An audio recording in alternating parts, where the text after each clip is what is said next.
ஒரு காலத்தில் காமராஜர் அவர்கள் தமிழகத்தில் ஒரு மிகப்பெரிய ஜாம்பானாக, அகில இந்தியில் ஒரு மிகப்பெரிய ஜாம்பவானாக இருந்தார் தமிழ்நாட்டிலிருந்து. அந்த காமராஜரோட 2.0 வெர்ஷனாக தான் அண்ணாமலை அவர்கள் வந்திருக்காரு. ஜூலை முதல் வாரத்திலிருந்து அவர் களத்துக்கு வரப்போகிறார்.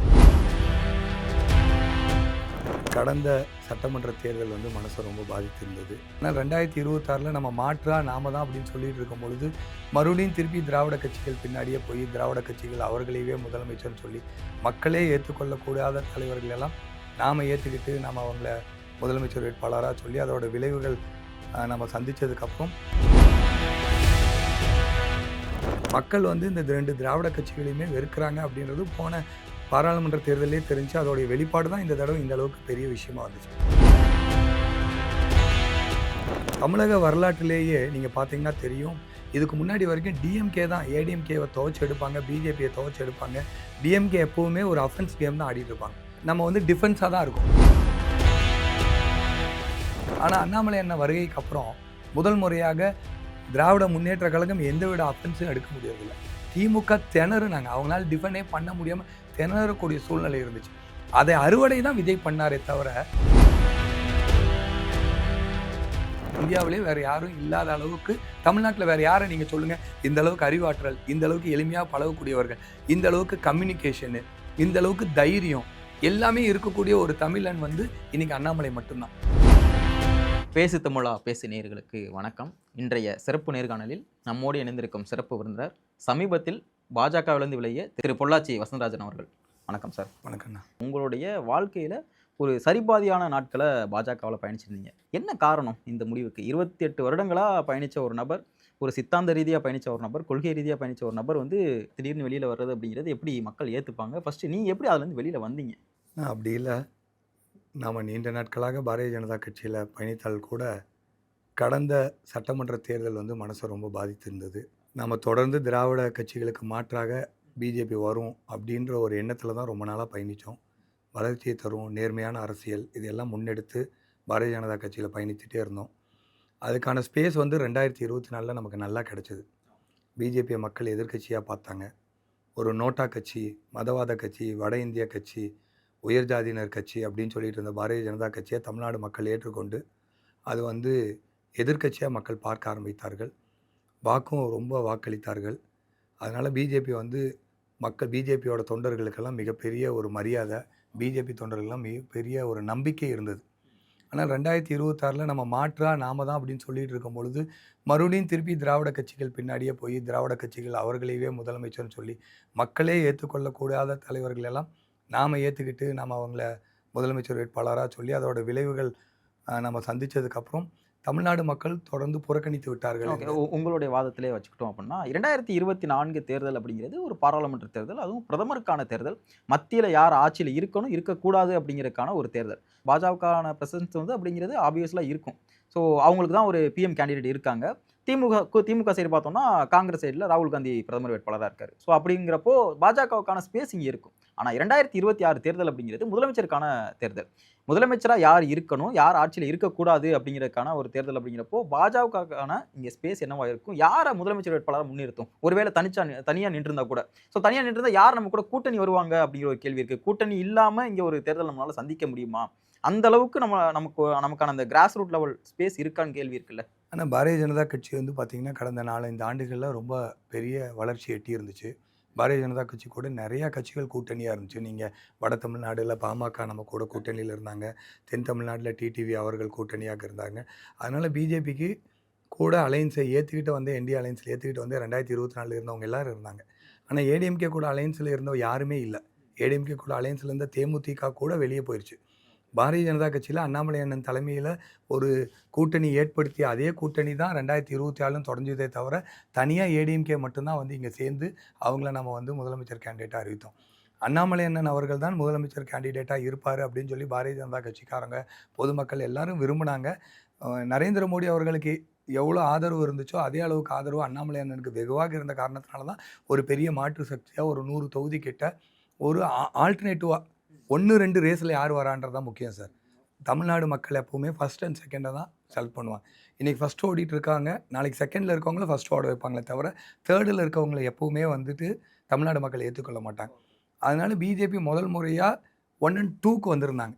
நிறைய தொகுதியில நம்பர் 2 வந்திருந்தாங்க. அதனால தமிழ்நாடு மக்கள் அடுத்த முறை சட்டமன்ற தேர்தல்ல நம்பர் 1 கொண்டு வரதுக்கான வாய்ப்புகள் அதிகமா இருக்கு. அதே அண்ணாமலை அண்ணனையே நம்ம வந்து முதலமைச்சர் கேண்டிடேட்டா முன்னிறுத்தி இருந்தோம்னா, தமிழ்நாடோட அரசியல் சூழ்நிலை மாறி இருந்திருக்கும். ஓகே. நீங்க பாரு சொல்ற இந்த கருத்த நான் முழுமையா ஏத்துக்கிறேன். பாஜகவுக்கான வளர்ச்சி அப்படிங்கிறது இந்த 2021 தேர்தல் முடிஞ்சதுக்கு அப்புறமே கண்டிப்பா வளர்ச்சி இருந்துச்சு அப்படிங்கிறத நான் முழுமையா ஏத்துக்கிறேன். ஆனா 2026 தேர்தல்ல நீங்க சொன்ன மாரி வட தமிழகத்துல பாமக ஒரு மெயின் ஃபோர்ஸா இருந்தாங்க. அவங்களுமே உங்க கூட்டணியில இருந்தாங்க 2024ல. ஆனா 2026ல ஒருவேளை பாஜக தனியா நின்றிருந்தா பாமக அவங்க கூட வந்திருப்பாங்க அப்படிங்கிறத எப்படி சொல்ல முடியும்? ஏன்னா பாமகவுக்கு வந்து அதிமுக கூட போனா மட்டும் தான் அவங்க கட்சிய உயிர்ப்போட வச்சுக்க முடியும் அப்படிங்கிற ரேஞ்சுல இருந்துச்சு. ஏன்னா அந்த கட்சி ஒரு ஸ்பிளிட்ட சந்திச்சிருந்துச்சு. ஒரு பிளவ சந்திச்சிருந்துச்சு. அப்படிங்கிறப்போ அதிமுக கூட போனோம் அப்படின்னா, நம்ம ஒரு மெயின் ஃபோர்ஸா இருப்போம். ஸோ நமக்கான ஸ்பேஸ் அங்க இருக்கும். நம்ம கட்சியும் காப்பாத்திக்க முடியும் அப்படிங்கிறத நெனச்சு தான் அன்புமணி அவர்கள் உடனே அதிமுக கூட கூட்டணி பேசினாரு. அப்படி இல்ல அப்படின்னா, பாமகவுடைய நிறுவனர் ராமதாஸ் அவங்க போயிட்டு கூட்டணியில சேர்ந்திருப்பாங்க. அவங்க தரப்பு அப்பர் ஹேண்ட் எடுத்திருப்பாங்க. ஸோ அப்படிங்கிறப்போ பாமகவும் வந்திருக்காது. ஸோ ஒரு பெரிய ஒரு சரிவ சந்திச்சிருக்கும்ல. ஒருவேளை பாஜக தனியா நின்றிருந்தா பாரதிய 2026ல. ஜனதா கட்சியோடயே தான் கூட்டணி பேசுனாங்க. தொகுதி பங்கீடே டெல்லியில போய் அமித்ஷா அவர்களிடம் பேசி தான் தொகுதி பங்கீடே பாமக பண்ணாங்க. பாமக, டிடிவி அவங்க எல்லாருமே தொகுதி பங்கீடு பாரதிய ஜனதா கட்சி கூட தான் நாங்க கூட்டணியில இருக்கோம். என்டிஏ கூட கூட்டணியில இருக்கோம்னு சொல்லி தொகுதியே டெல்லியில போய் அமித்ஷா அவர்களிடம் பேசி தான் இந்த கூட்டணி வச்சிருந்தாங்க. அவங்க நிச்சயமாக இங்க வந்திருப்பாங்க. மக்கள் வந்து இந்த 2 திராவிட கட்சிகளையுமே வெறுக்கிறாங்க அப்படின்றது போன பாராளுமன்ற தேர்தலிலே தெரிஞ்சு அதோடைய வெளிப்பாடு தான் இந்த தடவ இந்த அளவுக்கு பெரிய விஷயமா வந்துச்சு. ஏன்னா 4 ஆண்டு காலம் எதிர்க்கட்சி தலைவராகவே அண்ணாமலை அவர்கள் செயல்பட்டு வந்தார். நம்மள எந்தவித விமர்சனம் இருந்தா கூட எதிர்க்கட்சியாக தான் இருந்தாங்க. தமிழக வரலாற்றிலேயே நீங்க பார்த்தீங்கன்னா தெரியும்.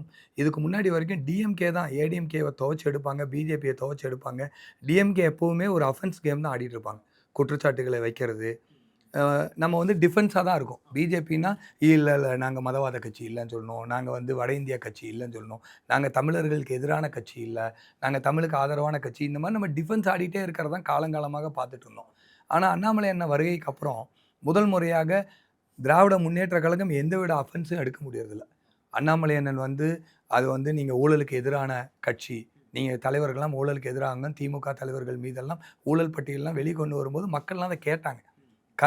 ஒரே கருத்த வேற யாராவது சொல்லியிருந்தா கூட, யாரு சொல்றாங்கன்றத பொறுத்து தான். அண்ணாமலை அண்ணன் சொல்றத மக்கள் எல்லாம் கூர்ந்து கவனிக்க ஆரம்பிச்சாங்க. அவங்க பேட்டிய கவனிக்க ஆரம்பிச்சாங்க. தினந்தோறும் அண்ணாமலை அண்ணன் என்ன சொல்லுவாங்கன்னு தமிழ்நாடு மக்கள் காத்திருந்தாங்க. அதனால ஊழல் குற்றச்சாட்டுகளை பட்டியலிட்டோம்.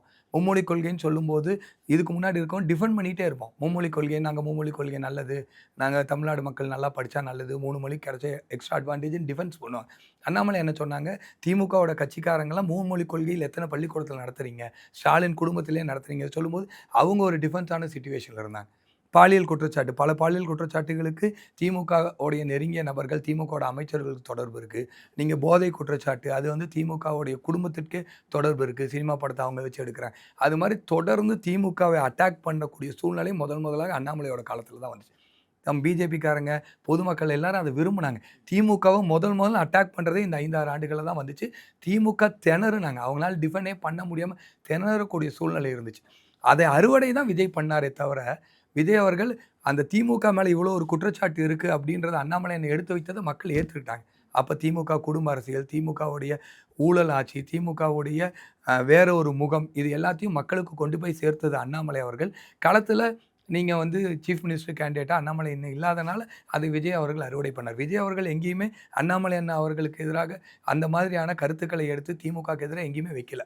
அவர் வந்து நீங்க வந்து சினிமால பேசுற மாரி டயலாக் தான் பேசினாரே தவிர, பாயிண்ட் டூ பாயிண்ட் அவங்க மறுக்கவே முடியாத அளவுக்கு பேசி மக்கள் மன்றத்தில எடுத்து வைத்தது அண்ணாமலை அண்ணன் தான். அதுதான் ஒரு பெரிய தோல்வி. ஓகே. 28 வருடங்களா அந்த கட்சியில பயணிச்சிருக்கீங்க பாஜகல. நெறைய கொள்கைகள் ரீதியா, சித்தாந்த ரீதியா செயல்பட்டுருக்கீங்க. உங்க கூட பயணிச்ச நபர்கள் நெறைய பேரு நீங்க இந்த முடிவு எடுக்கும்போது என்ன சொன்னாங்க? என்ன மாதிரியான ரியாக்ஷன குடுத்தாங்க ஃபர்ஸ்ட்டு? ஏன்னா நெறைய பேர் சடனா அப்படி மாறணுங்கிறப்போ எப்படி ஏத்துக்கிட்டாங்களா? உங்க கூட பயணிச்ச நபர்களே? ஆனா, இப்ப நான் வந்து எந்த நபர்கள்கிட்டயும் பெருசா நான் பேசல. பிஜேபிலேருந்து வரும்போது நெறைய கொண்டு நாமளே அந்த கட்சிக்காக கடுமையாக உழைத்திருந்தோம். அந்த கட்சிக்கு வளர்ச்சிக்கு நம்ம கடுமையாக பாடுபட்டிருந்தோம். நம்ம வந்து தொடர்ந்து நான் வந்து ரொம்ப கடினமாக அ முழு நேரமாக அரசியல்வாதியா தான் நாங்க பயணித்து கொண்டு இருந்தோம். கடுமையாக அதனால யார்கிட்டயும் பேசல. பட் நம்ம வந்ததுக்கப்புறம் அ என்ன ஃபாலோ பண்ற நெறைய பேரும் வந்திருந்தாங்க. இன்னும் என் கூட நெருங்கிய தொடர்புல இருந்து நாங்கலாம் ஒண்ணாவே இருந்துட்டு இருந்த நெறைய பேர் இன்னும் பிஜேபில இருக்காங்க. என்னோட ஊர்ல என்னோட மாவட்டத்தில 15 ஒன்றிய தலைவர்கள் எங்க கூட வந்தா கூட, மாவட்ட தலைவர் வந்தாரு, 15 ஒன்றிய தலைவர்கள் எங்க கூட வந்தாங்க, மாவட்ட நிர்வாகிகள் வந்தாங்க, அணிப்பிரிவு தலைவர்கள்லாம் பாதிக்கு மேற்பட்டோர் எங்க கூட வந்தா கூட, இன்னும் என் ஊர்ல என்னோட ஒன்றிய தலைவர் அங்க பிஜேபியில தான் இருக்காரு, என்னோட கிளை தலைவர் பிஜேபியில தான் இருக்காரு. நம்ம அந்த மாரி யாரையும் டிஸ்டர்ப் பண்ணல. ஆனாலும் அண்ணாமலை அண்ணன் மேல ஒரு பெரிய மாற்றம், அவர் தான் மாற்றம். எனக்கு ஏற்பட்ட அதே ஃபீல் தான் நெறைய பேத்துக்கு ஏற்பட்டிருக்கு. இன்னைக்கு பார்த்தீங்கன்னா, நெறைய பேருக்கு என்ன ஃபீல்னா, இனி தமிழகத்தில நாம வந்து ஒரு மாநில முன்னுரிமை, தமிழுக்கு, தமிழ் மக்களுக்கு, தமிழ்நாட்டுக்கான நலன், வளர்ச்சியை முன்னிட்டு, பிரிவினைவாத அரசியல் இல்லாம, இந்திய தேசத்திற்கான அரசியலை முன்னெடுத்து வைக்கக்கூடிய நல்ல நிர்வாகம், நல்ல அறிவுத்திறனாக, நேர்மையாக, அன்பாக பழகக்கூடியவர்கள், தமிழ்நாடு மக்கள்லாம் ஏற்றுக்கொள்ளக்கூடிய ஒரு தலைவர் இருக்காரு. அத பிஜேபி மிஸ் பண்ணுது. நாம வந்து இனி இங்க பயணித்தால் தான் எதிர்காலம். இனி வந்து தமிழ்நாட்டுக்கு வேற எதிர்காலமே தெரியல. இனி தமிழ்நாட்டுக்கு வந்து விஜயை எதிர்த்து அந்த அரசியல் விஜயோட அரசியலும் பிடிக்காம நெறைய பேர் இருக்காங்க. அதை எதிர்த்து அரசியல் பண்ணணும்னா அண்ணாமலை தான் ஒரே ஒரு மாற்று அப்படின்னு நெறைய பேர், ஏராளமான பேர் நினைக்கிறாங்க. ஒரு இன்னைக்கு சின்ன பிஜேபியில சின்ன இருந்து குறுக்கீடு மட்டும். அண்ணாமலை அவர்கள் இவ்வளவு நாள் வந்து ஒரு தேசிய சிந்தனையோடு, ஒரு ஒரு தேசிய சிந்தனையோடு தான் இங்க கருத்துக்களை எடுத்து வச்சுக்கிட்டு இருந்தாரு. தொடர்ச்சியா நேஷனலிசம் இந்த மாதிரி விஷயங்களை பேசக்கூடிய நபர். இன்றைக்கு சடனா நான் மாநில நலம் சார்ந்து பேச போறேன், ஒரு மாநில நலம் சார்ந்த ஒரு அரசியலை முன்னெடுக்க போறேன் அப்படின்னா, மக்கள் அதை எப்படி எடுத்துப்பாங்க அப்படிங்கிற ஒரு விஷயம் இருக்குல்ல.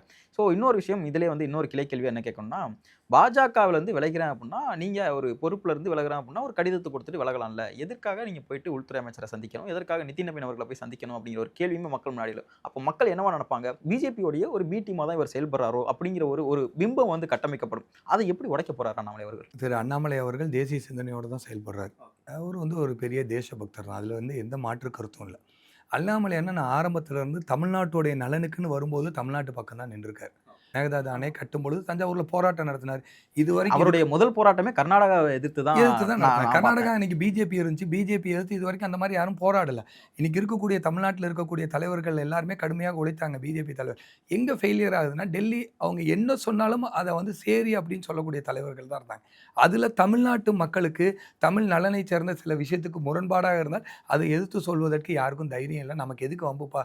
மேல என்ன சொல்றாங்களோ, அத கேட்டுட்டு நம்ம அப்படியே போயிட்டே இருக்கலாம். நம்ம இடத்தை காப்பாத்திக்கலாம் அப்படின்ற மனப்பாக்கம் தான் இருந்தாங்க. கடுமையாக உழைத்தாலும் அவங்க சொல்றதெல்லாம் கேட்டுக்கலாம் அப்படின்றாங்க.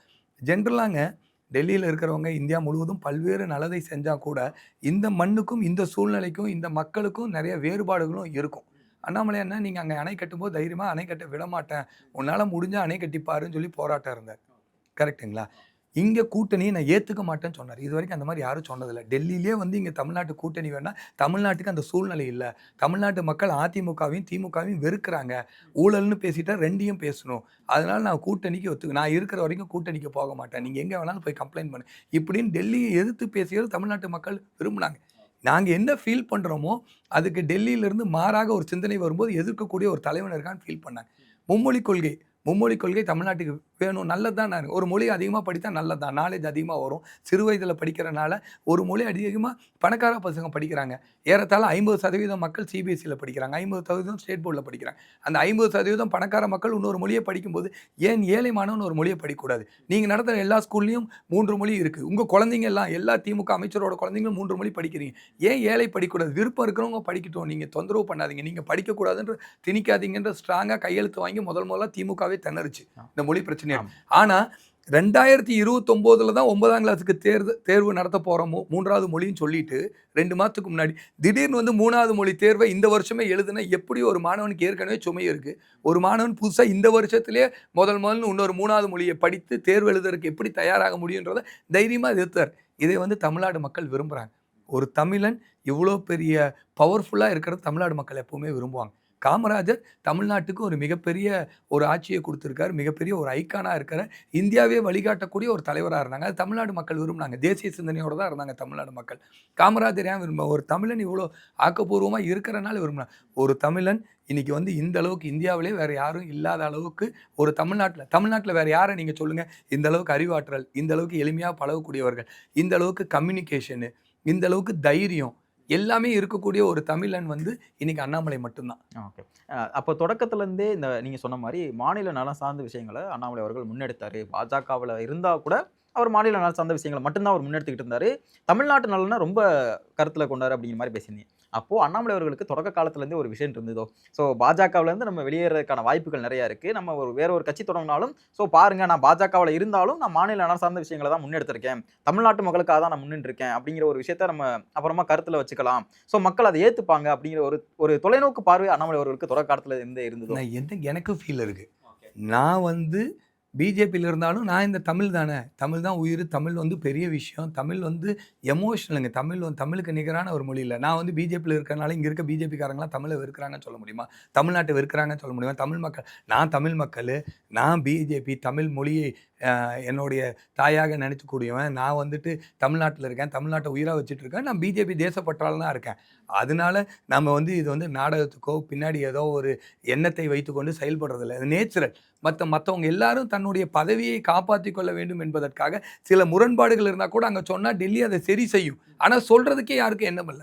இங்க இருக்கக்கூடிய தலைவர்கள் போய் தமிழ்நாட்டுக்கு இதுதான் செட் ஆகும்னு சொன்னா நிச்சயமாக மோடி அவர்களும் மாத்தக்கூடிய சூழ்நிலை இருக்கும். ஆனா அது சொல்றதே யாரும் போறதில்ல. எதுவுமே சொல்லாதனால அவங்க நம்ம செய்யறது சரின்னு அவங்க நினைக்கக்கூடிய சூழ்நிலை இருக்கும். நாங்க என்ன சொல்றோம்? நீங்க மோடி அவர்கள் சாப்பாடு குடுக்குறாருன்னு வைங்களேன். திமுக என்ன பண்ணும்? சாப்பாடே தப்பு. தமிழ்நாட்டு மக்கள் எதிர்க்கிறாங்க. இந்த சாப்பாடே யாரும் குடுக்கக்கூடாது. இந்த சாப்பாடு குடுக்குறதே தமிழ்நாடு மக்களுக்கு எதிரானது அப்படின்னு திமுக சொல்லும். சப்பாத்தி, உருளைக்கிழங்கு நீங்க வந்து வெங்காயம் குடுத்தாங்கன்னா, பிஜேபிக்காரங்க சூப்பர் அப்படின்னு மோடிஜி குடுக்குற சாப்பாடெல்லாம் சூப்பர்ன்னு சொல்லுவாங்க. அண்ணாமலை அண்ணன் அங்க போய் என்ன சொல்ல போறோம்? நீங்க இந்தியா பூரா சாப்பாடு குடுக்கறது வரவேற்கிறோம். ஆனா எங்களுக்கு இட்லி, தோசை, பருப்பு சாதம் இத குடுங்கன்னு கேட்க போறோம். எங்களுக்கு சப்பாத்தியோ, உருளைக்கிழங்கோ, வெங்காயமோ குடுக்காம, நாங்க திமுக மாரி இங்க இருக்கிற அத்தனை கட்சிகளும் சாப்பாடு குடுக்குறதே தப்பு. இதே வந்து தமிழனுக்கு செய்ற துரோகம் அப்படின்னு சொல்லக்கூடிய கட்சி இல்ல. அவங்க எது குடுத்தாலும் அது சூப்பர் அப்படின்னு சொல்லக்கூடிய கட்சியும் இல்ல. நம்ம அத குடுக்கறத வரவேற்கிறோம். எமன்னுக்கும் எங்க மக்களுக்கும் எது தேவையோ அந்த மாரி நாங்க இட்லி சாப்பிடுறோம், தோசை சாப்பிடுறோம், அரிசி பருப்பு சாப்பிடுறோம். இது எங்களுக்கு குடுங்கன்னு சொல்லி கேட்க போறோம். அதுல தான் நாங்க இப்ப வித்தியாசமா இருக்கோம். பாஜகவையும் அண்ணாமலை அவர்கள் எதிர்க்கறான வாய்ப்புகள் நிறைய இருக்கா? ஆமாங்க. நீங்க வந்து சப்பாத்தி, உருளைக்கிழங்கு, வெங்காயம் குடுக்கும்போது, அது வேண்டாம் எங்களுக்கு இட்லி, தோசையும் குடுங்க, அரிசி பருப்பு குடுங்கன்னு சொல்லுவோம். நாங்க வர நல்லது எல்லாத்தையும் ஆதரிப்போம். எங்கள் மண்ணுக்கு தகுந்த மாதிரி, இந்த மக்களுக்கு தகுந்த மாரி மாற்றிக் குடுங்கள். எங்களுக்கு இதுதான் தேவைன்னு சொல்லி தைரியமா சொல்லக்கூடிய ஒரு சக்தியாக இருப்போம். தமிழ்நாடு மக்கள் இந்த இடத்த தான் இதுதான் ஒரு பெரிய ஸ்பேஸா இருக்கு. தமிழ்நாடு மக்கள் இந்த பிரிவினையையும் ஆதரிக்கிறதில்ல. தமிழ்நாடு மக்கள் குடும்ப ஆட்சியும் ஆதரிக்கிறதில்ல. தமிழ்நாடு மக்கள் எப்பவுமே ஆதரிக்க மாட்டாங்க. எப்பவும் தமிழ்நாடு மக்கள் தேசியத்து பக்கம் தான் இருப்பாங்க. பிரிவினைய ஆதரிக்க மாட்டாங்க. குடும்ப ஆட்சிய ஆதரிக்கிறதில்ல. தமிழ்நாடு மக்கள் ஊழல ஆதரிக்கிறதில்ல. ஆனா தமிழ்நாடு மக்கள் தேசிய சிந்தனையை ஆதரிக்கிறாங்க. தமிழுக்கு வளர்ச்சியும், தமிழருக்கும் நலனையும் குடுக்கக்கூடிய ஒரு தேசிய சிந்தனையை ஆதரிக்கிறாங்க. அந்த ஸ்பேஸ் இன்னைக்கு தமிழ்நாட்டுல வேக்கன்ட்டா இருக்கு. அது நிச்சயமாக அண்ணாமலை அண்ணன் அறிவித்ததற்கு அப்புறம் நீங்க எவ்வளோ பேர் வந்து சேர்ந்துக்கிட்டே இருக்காங்க. இன்னைக்கு பாருங்க பெரிய புரட்சி. இன்னும் கட்சியவே ஆரம்பிக்கல அவரு. இன்னும் வெளியவே வரல 1 மாசம். எதுவும் பேசல. ஒரே ஒரு இன்ஸ்டால பேசியிருக்காரு. இன்னைக்கு 18,00,000 பேர் வந்து இணைஞ்சிருக்காங்க. இன்னைக்கு இந்த நிலைமையில நீங்க நெனச்சு பாருங்க. டிஎம்கேல யாரும் இணையறதில்ல. வெளிய போறது கம்மியா இருக்கு. 0வா இருக்கு. ஏடிஎம்கேல இனி ஒருத்தரும் இணைய போறதில்ல. வெளிய போறது நெறைய போயிட்டு இருக்கு. மைனஸா போயிட்டு இருக்கு. இந்த 18 மாசம் எடுத்து வச்சுக்கோங்க. டிவிகேல எவ்வளோ பேர் இணைஞ்சிருக்காங்கன்னு பாருங்க. பிஜேபியில 18 பேர் இணைஞ்சா டிவிகேல கண்டிப்பா 1,00,000 குறைவாக இருக்காங்க. இன்னைக்கு எவ்வளோ மக்கள் ஆட்சி மாற்றம் வந்து 1 மாத காலத்துக்குள்ள ஒரு அரசியல் கட்சி அரசியல் இயக்கமா கூட ஆரம்பிக்கலீங்க. ஒரு இயக்கத்துக்கு போய் தன்னார்வலர் இயக்கத்துக்கு சொல்லி 18,00,000 பேர் சேர்ந்திருக்காங்கன்னா எவ்வளோ பெரிய புரட்சி, எவ்வளோ மக்கள் இதுக்காக காத்துக்கிட்டு இருக்காங்க பாருங்க. ஒருத்தர் வரணும். நீங்க பாருங்க இந்த ரிசல்ட் பாருங்க 18,00,000. இனி அவர் கட்சிய அறிவிக்கும் பொழுது ஒரே நாள்ல 30, 40 லட்சம் பேர் இணைவதற்கான வாய்ப்புகள் இருக்கு. அரசியல் கட்சி அவர் எப்ப ஆரம்பிக்க போறாங்கன்னு காத்துக்கிட்டு இருக்காங்க. அந்த மாரி சூழ்நிலையில ஒரு இயக்கத்திற்கு ஆட்சி முடிச்சு 1 மாத காலம் கூட ஆகல. ஒரு இயக்கத்தை அறிவித்து அதுல 18,00,000 பேர் ஆயிருக்காங்கன்னா, எந்த அளவுக்கு தமிழ்நாடு மக்கள் காத்து கொண்டு இருந்திருக்காங்க. இந்த மாரி ஒரு இடத்துக்கு இந்த மாரி ஒரு மனிதன் வேணும் என்று காத்து கொண்டிருந்த அவங்களுடைய தவிப்பு, ஏக்கம் வந்து இந்த 1 மாசத்துல நமக்கு தெரியுதுங்க. இப்போ பாஜகவிலேருந்து வெளியில வந்த ஒரு நபர், ஸோ வேற ஒரு இயக்கமோ, அந்த இயக்கம் அரசியல் கட்சியா மாறும்போது, இங்க இருக்கக்கூடிய எதிர்க்கட்சிகள் எல்லாருமே ஈஸியா ஒரு ஒரு பிம்பத்த கட்டமைக்க முடியும்ல. ஸோ அவர் பாஜகவோட பி டீம் தான். ஸோ ஏற்கனவே பாஜகல பயணிச்ச ஒரு நபர். ஸோ அந்த சித்தாந்தம், கொள்கை எல்லாமே அவருக்குள்ள இருக்கும். அவர் வந்து பாஜகவோட பி டீம் அப்படிங்கிற ஒரு ஈஸியா ஒரு பிம்பத்த கட்டமைச்சுருவாங்கல்ல. அதை எப்படி உடைக்க போறாரு அண்ணாமலை? சார், நம்மளோட அண்ணாமலை அவர்கள் வந்து இன்னைக்கு பிஜேபியில இருக்கிறவங்களே எல்லாரும் திட்டுறாங்க. அவர் அது ஒண்ணும் எங்க கிளை இல்லன்றாங்க. பிஜேபியில இருக்கவங்க ஒருத்தவங்களும் போய் அங்க போகக்கூடாதுன்றாங்க. அண்ணாமலை திரும்பி இங்க வருவாருன்றாங்க. அண்ணாமலை கிட்ட போனவங்கலாம் திரும்பி இங்க வருவாருன்னு சொல்றாங்க. அதுக்கப்புறம் மக்கள் எப்படி ஏத்துக்குவாங்க? மக்கள் வந்து இப்ப நான் போறேன்ல சார், இது வந்து பிஜேபியிலேருந்து வரக்கூடிய பகுதி டாப் லெவல் லீடர்ஸ் வராங்களோ இல்லையோ, கீழ்மட்ட தொண்டர்கள் நெறையா வந்திருக்காங்க. பட் அதே ஒரு ரொம்ப ரொம்ப ஒரு சின்ன பார்ட்டு தான். நீங்க அதை தாண்டி 60 ஆண்டு காலம் அரசியல்ல இல்லாதவர்கள் இப்போ வந்துட்டு வி த லீடர்ஸ்க்கு வந்துட்டு இருக்காங்க. ஏடிஎம்கேலேருந்து வராங்க, டிஎம்கேலேருந்து வராங்க. என் பொள்ளாச்சி மாவட்ட நாம் தமிழருடைய மாவட்ட செயலாளர் வந்துடுறாரு. ரஜினி ரசிகர் மன்றத்தில் இருக்கக்கூடிய தலைவர்கள் வந்துடுறாங்க. இருக்கக்கூடிய தேமுதிகவுடைய என் பகுதியில் தேமுதிகவில் இருக்கக்கூடிய மிகப்பெரிய தலைவர்கள் வராங்க. ஒரு மிகப்பெரிய இயக்கம் வருது. அவங்கெல்லாம் அது ஒரு நம்பிக்கையாக வைக்கிறாங்க தமிழ்நாட்டுக்கு. ஏனென்றால் ஒரு ஆட்சி மாற்றம் ஆயிடுச்சு. இந்த 2 கட்சிக்கும் நீ புதுசாக போகிறதில்ல. அப்புறம் விஜய் அவர்கள் தான் வந்து இன்னைக்கு வந்து ஆட்சியில் இருக்காரு. நிறைய இளைஞர்கள் அவர் பக்கம் போயிட்டுருக்காரு. அதை பிடிக்காதவங்க எப்போவுமே ஒன்றுக்கு பிடிக்காதவர்கள் நிறையா இருப்பாங்க. இப்போ அந்த ஆட்சியை பார்த்து ஏற்றுக்கொள்ள முடியாதவர்கள் நிறைய பேர் அண்ணாமலை அண்ணன் தான் மாற்றுன்னு சொல்லி வராங்க. நிறைய இளைஞர்கள் வராங்க, அண்ணாமலை அண்ணன் தான் மாற்று.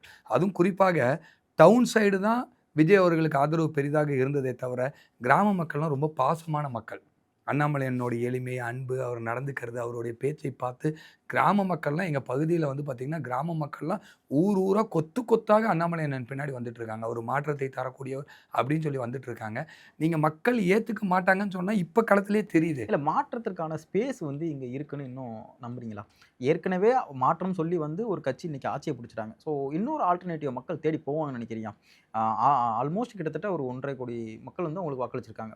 ஸோ இதுலேருந்து எவ்வளோ பெரிய ஆனா ஒரு இப்ப ஒரு வந்துட்டு மாற்றத்தை நோக்கி இன்னொரு ஆல்டர்னேட்டிவ் 35% அவருக்கு ஆதரவாக வாக்களித்திருந்தாங்க. ம். அவருக்கு ஆதரவா வாக்களித்ததிலே நெறைய பேர் என்ன சொல்றாங்கன்னா, அன்னைக்கு இந்த மாற்றத்துக்கான தலைவர் நாங்க அண்ணாமலைய தான் வச்சிருந்தோம். ஆனா நீங்க வந்து எடப்பாடி அவர்கள் முதலமைச்சர்ன்னு சொல்லி கொண்டு வந்தனால தான் நாங்க விஜய் போடணுன்ட்டு போட்டோம்.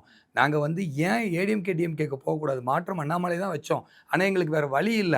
அதனால விஜய் அவர்களுக்கு போட்டோம். நாங்க நெறைய உறுப்பினர்கள் சேர்றவங்க, கூட்டத்துக்கு வரவங்க, பேசுறவங்க எல்லாம் என்ன சொல்றாங்க, ஏங்க ஒரு 6 மாசத்துக்கு முன்னாடி அண்ணாமலை அண்ணன் வரல. 6 மாசத்துக்கு முன்னாடி வந்திருந்தா எங்களுடைய வாக்கெல்லாம் அண்ணாமலை அண்ணனுக்கு போட்டிருப்போம்ன்னு சொல்றவங்க தான் ரொம்ப அதிகமாக இருக்கிறாங்க. அதனாலங்க இந்த 35% வாக்களித்தவர்களே நெறைய பேர் அண்ணாமலை அண்ணனோட ரசிகர்களாக, அண்ணாமலை அண்ணன் மீது ஈர்ப்பு கொண்டவர்கள் நெறையா இருக்காங்க. மீதி இருக்க 65% இவங்களுக்கு எதிரான வாக்குகள் தான் 65% இருக்கு. இந்த 65% மக்கள் இனி எல்லாம் ஒண்ணா போலரைஸ் ஆக போறாங்க. இனி நம்ம ஏடிஎம்கே கூட போனா விஜய் எதிர்க்க முடியாது. இனி டிஎம்கே கூட போனா விஜய் எதிர்க்க முடியாது. டிஎம்கேல இருக்கக்கூடிய பெரிய பெரிய ஊராட்சி தலைவர்கள், பேரூராட்சி தலைவர்கள், யூனியன் கவுன்சிலர், டிசி அவங்களோட பயணியெல்லாம் இனி அண்ணாமலை அண்ணன்கிட்ட சேர்த்திட்டு இருக்காங்க. ஒரு பெரிய எம்எல்ஏ கேண்டிடேட்டு, எக்ஸ் எம்எல்ஏவா இருந்தவங்க, எம்எல்ஏ கேண்டிடேட் இல்ல, எக்ஸ் எம்எல்ஏவா இருந்தவங்க, அவங்க சொல்றாங்க என்னோட 3 குழந்தைங்க, அவங்களோட வீட்ல இருக்க எல்லாத்தையும் விஜய் இந்த அண்ணாமலை அவர்கள்கிட்ட சேர்த்திட்டோம். நான் தான் இருந்துட்டேன், இப்படியே போறேன், எனக்கு வயசாயிருச்சு. என்னோட வாரிசுங்கலாம் இனி அண்ணாமலை கிட்ட வரட்டும்ன்றேன். ஏடிஎம்கேவுடைய அரசியல் குடும்பங்கள், டிஎம்கேவோட அரசியல் குடும்பங்கள், அவங்களோட அத்தனை வாரிசும் ஒரு ஆள் இல்லாம எல்லாரும் அண்ணாமலை அண்ணன் பக்கத்துல வந்துட்டுருக்காங்க. நேரடியா அரசியல்ல இருக்கிறவங்க ஒரு 25% 50% வராங்களே தவிர, அடுத்த ஜெனரேஷன் எல்லாருமே அண்ணாமலை அண்ணன்கிட்ட தான் வராங்க. அதனால இந்த மீதி இருக்கக்கூடிய விஜய் அவர்களுக்கு வாக்களிக்காத 65% ஒண்ணா போலரைஸ் ஆக போறாங்க. அந்த போலரைசேஷன் வந்து அண்ணாமலை அண்ணன்கிட்ட தான் போக போகுது. அதுதான் விஜய் அவர்களுக்கு பெரிய இடத்துல அண்ணாமலை அவர்கள் தேசிய தலைமையோடு ஆனா முரண்படுறாங்க. நீங்க எந்த நீங்க கருத்து திராவிட கட்சிகளை தூக்கிட்டு போறது ஒரு பெரிய முரண்பாடு தானே. இந்த 2 திராவிட கட்சிகளும் நிறைய ஊழல் குற்றச்சாட்டுகள் இருக்கு. தொடர்ந்து 30 வருஷம் 40 வருஷம் ஒரே மாவட்ட செயலாளர், ஒரே அமைச்சர்கள். இளைஞர்களுக்கு 2 திராவிட கட்சியுமே இளைஞர்களுக்கு வாய்ப்பு கொடுக்காம போயிட்டாங்க. புரியுதுங்களா? 30 வருஷம் 40 வருஷம் ஒரே மாவட்ட செயலாளர். இளைஞனுக்கு எப்படி வாய்ப்பு கிடைக்கும்? ஒரே தொகுதியில 5 முறை எம்எல்ஏ, 6 முறை எம்எல்ஏ, வேறு யார் எம்எல்ஏ ஆகிறதுக்கு யாருக்கு வாய்ப்பு கிடைக்கும்? இளைஞர்களுக்கு வாய்ப்பு 2 அரசியல் கட்சியும் கொடுக்கல. 2 அரசியல் கட்சிக்கு மேலேயும் ஊழல் குற்றச்சாட்டுகள் இருக்கு. மக்கள் இந்த 2 அரசியல் கட்சியும் வேண்டாம் டயர்ட் ஆயிட்டாங்க. அதனால வேண்டாம் நம்ம தனியா போகலாங்கும்போது, வேண்டாம் நீங்க இவங்கள தான் முதலமைச்சர் கேண்டிடேட், இவங்கள தான் தூக்கி சுத்தணும். அவர் இருந்துட்டு அவங்களுக்காக தலைமையை மாத்துறாங்க. அவங்கள முதலமைச்சர் கேண்டிடேட்டா சொல்றாங்க. இன்னைக்கு எடப்பாடி என்ன முதலமைச்சர் கேண்டிடேட்டா எடுத்துட்டு போகணும். இனி அடுத்த 2031 உதயநிதி ஸ்டாலினை முதலமைச்சரா தூக்கிட்டு போகணும். இத்தனை திட்டிட்டு உலகம் ஃபுல்லா அவங்களோட ஊழல் குற்றச்சாட்டை எல்லாம் எடுத்து வச்சு, திமுகவுடைய அத்தனை அமைச்சர்களோட ஊழல் குற்றச்சாட்டையும் எடுத்து வச்சுக்கிட்டு, திமுக அமைச்சர்கள் செய்யக்கூடிய அத்தனை தப்புகளையும் அத்தனை விஷயத்தையும் எடுத்து வச்சுட்டு, நாளைக்கு இன்னைக்கு திமுக இங்கே 25 26 எம்பி இருக்காங்க. அங்கே நேஷனலுக்கு அவங்களுக்கு சப்போர்ட்டுக்கு நிறைய மசோதா கொண்டு வரக்கு தேவைப்படும். நிச்சயமாக அது தேசியத்துக்கு இன்னைக்கு திமுக பிஜேபிக்கு கூட போனால் தேசியத்துக்கு லாபகரமாக இருக்கும். இவ்வளையும் சொல்லிட்டு நாளைக்கு மறுபடியும் உதயநிதி சிஎம்மா எடுத்துக்கிட்டு போக முடியுமா சார்? எப்படி சார் சொல்றீங்க? அதுக்கான வாய்ப்புகளும் இருக்கா இல்லையா தேசிய கட்சியில்? 98 காலகட்டத்தில் 99 காலகட்டத்தில் திமுக கூட கூட்டணி இருந்தோம். இப்போ 2001 2026 அதிமுக கூட கூட்டணி இருக்கும். வரக்கூடிய தேர்தலில் அதிமுக கூட இருக்கலாம், இல்லை திமுக கூட இருக்கலாம். 2க்கும் ஆப்ஷன் இருக்கு. இல்ல இது எல்லாமே அண்ணாமலை அவர்கள் கட்சியில சேரும்போதே தெரியும்ல. ஒரு தேசிய கட்சியில நம்ம டிசிஷன் எடுக்கக்கூடிய ஒரு இடத்துல இருக்க போறது இல்ல. ஸோ எல்லாமே தேசிய தலைமை தான் எடுக்க போறாங்க அப்படிங்கிற விஷயம் அண்ணாமலை அவர்களுக்கு கண்டிப்பா. கட்சியில சேரும்போதே தெரியும்ல. ஸோ அப்ப இருந்து ஏன் அப்ப அந்த கட்சியில சேர இல்லையே, அண்ணாமலை என்ன வந்து உள்ளாட்சி தேர்தலில் தேசிய தலைமை கிட்ட சண்டை போட்டு, மாநிலத்தில் சண்டை போட்டு தனியாக நின்னாரு. 2 நாளைக்கு முன்னாடி தனியாக நின்னாங்க. சார் சார் மிக மிக கஷ்டம் சார். ரொம்ப ரொம்ப டஃப். ஒரு தேசிய கட்சி எவ்வளோ இன்சல்ட் பண்ணுவாங்க உங்களுக்கு தெரியுங்களா? 2021 தேர்தலில் நாங்கள் இருந்திருக்கோம். எங்களை மதித்திருக்கவே மாட்டாங்க. பிஜேபி கொடி கட்டிட்டு வராதீங்கன்னு சொல்லியிருப்பாங்க. மோடி போட்டோவை போட்டுட்டு வராதுன்னு சொல்லி ஏடிஎம்கே போயிட்டு இருந்திருக்காங்க. 2021 தேர்தலில் வேலை செஞ்ச தொண்டனோட மனநிலை எப்படி இருக்கும் தெரியுங்களா? மோடி போட்டோ அவர்களை போட்டுட்டு எங்கேயும் தேர்தலுக்கு வராதீங்க, கொடி எடுத்துட்டு தேர்தல் பிரச்சாரத்துக்கு வராதீங்க, நீங்க தேர்தல் பிரச்சாரத்துக்கு வராதீங்க, உங்க கூட வந்தாதான் எங்களுக்கு ஓட்டு போகும். தோத்தாதுக்கு காரணம் பிஜேபி தான். 2019 தோல்வி காரணம் பிஜேபினால தான் நாங்க தோத்தோம். 2021 பிஜேபினால தான் நாங்க தோத்தோம். பிஜேபி எங்களுக்கு வந்து தேவையில்லாத சுமைன்னு ஏடிஎம்கே சொல்லிட்டு இருந்தாங்க. அண்ணாமலை அவர்கள் வந்து 5 ஆண்டு காலத்துக்கு பிறகுதான் இந்த தேர்தலில் தான் திமுக அவர்கள் எங்களை, அதிமுக அவர்கள் எங்களை கொண்டாடினாங்க. எல்லா இடத்துக்கும் பிஜேபி காரனுக்கு முன்னுரிமை கொடுத்தாங்க. பிஜேபி தான் எங்களுக்கு சப்போர்ட்டா இருக்கு. ஏடிஎம்கே இல்லாத இடத்துல கூட பிஜேபியில் நல்லவர்கள் நிறைய பேர் இருக்காங்க அப்படின்னு சொன்னாங்க. இந்த தேர்தலில் மட்டும்தான் பிஜேபி காரனுக்கு மரியாதைனாச்சும் கிடைச்சது. இதுக்கு முன்னாடி இந்த அத்தனை தேர்தலையும் இந்த அதிமுகவும் மற்ற திராவிட கட்சிகளும் பிஜேபியை ரொம்ப கேவலமாக ஒரு பொருட்டே இல்லாம தான் பார்த்துக்கிட்டு இருந்தாங்க. இந்த தேர்தலில் நமக்கு ஒரு ஸ்பேஸ் கிடைச்சிருக்கு. இவ்வளோ பெரிய தலைவர் வந்து இந்த கட்சியை டிரான்ஸ்ஃபர்மேஷன் ஆக்குனதுக்கு அப்புறம் தான் அவங்க நம்மளை அக்செப்டன்ஸே படுறாங்க சார். இனி இப்போ உள்ளாட்சி தேர்தலில் அவங்ககிட்ட எவ்வளோ டஃப்பாக இருந்துச்சு சரிங்களா? கடைசி வரைக்கும் இருந்துட்டு நான்லாம் கூட்டணி போய் பேசியிருக்கேன் சார். நாங்கள் போய் பேசும்போது என்னோட பேரூராட்சி எடுத்துக்கோங்க. நான் ஒரு செட்டிப்பாளையன்ற பேரூராட்சி, எங்கள் ஏரியாவில் இருக்க பேரூராட்சிலையும் எல்லா பேரூராட்சியிலும் பிஜேபி வளமாக இருந்துச்சு. ஏடிஎம்கே கிட்ட போய் பேசும்போது என்ன சொன்னோம்? அண்ணன் ஒரு 15 வார்டு இருக்கும் ஒரு பேரூராட்சிக்கு சராசரியா, ஒரு 3 எங்களுக்கு கொடுங்க, 12ல் நீங்கள் நில்லுங்கன்னு.